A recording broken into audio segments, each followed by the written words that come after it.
Alright guys. Muna to ang terminal bore.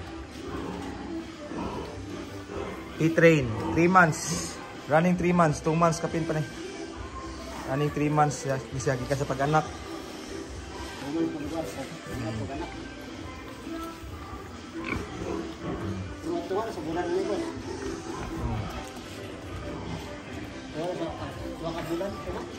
Oh, 2 ka bulan.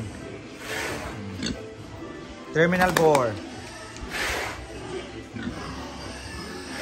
P-train.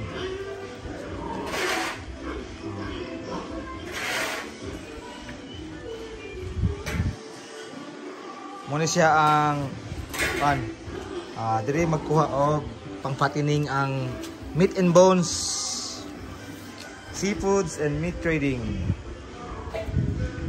Nice kaya to ang guys, ito ang linya sa mga baboy na ginaihaw sa meat and bones. So, terminal bore, German P-train.